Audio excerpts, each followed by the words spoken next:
сайн байцгаана уу. Өргөөрөө орж явсан чинь манай Хамаатан Булган аймгийн 3 булыг сумын яриат аймгийн Хурц Арслан Отгонбаатартайгаа таарлаа. За сайхан орж байна. За юун төрөнд одоо сайн ийшээ орж хэдэн зураг дарт юм уу гэ. Тэгээ таарыг гэжсэн хүмүүс яг л таард юм байна. Тэгээ юун төрөнд аймгийн Хурц Арслан чимгээ авсанд нь баяр хүргье үзэгчдийнхээ өмнөөс. За баярлалаа. Тэгээ хуваалцахгүй юу? Оо сайхан байна. Бүхэн холбооныхоо тэргүүлэгчдээ бүхэн холбооныхондоо маш их баярлалаа. Энэ сайхан салын маань одоо нөхөж олгож маш их баяртай байна.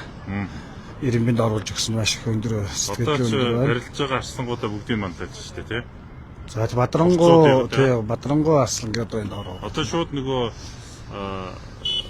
Цэргийн Урц Бадрангуу арслан Мөнхбаатар тий.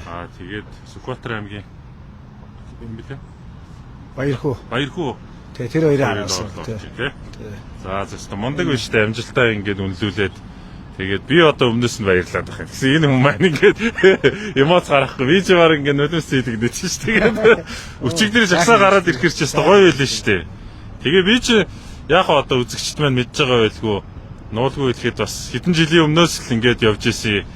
Тэгээл за ахвар байна, нөхөр байна гээл ингэжсэн. Тэгээл болдгоо. Яг энэ жил бол яг сайхан жинхлээд энэ маргаанд ингээд цэг тавьж өглөө тий. Оо сайхан байна. Тэгээд бүхэн холбооныхоо хамт олон бүгдөөнд нь баярлсан талаасаа хэлгэлээ. Тэгээд ч одоо хэдэн оны амжилтыг үнэлээд байна?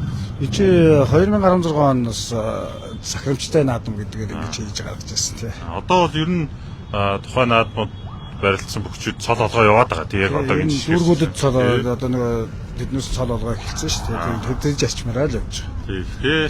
Та хэд болоод ерөөсөө захирамжтай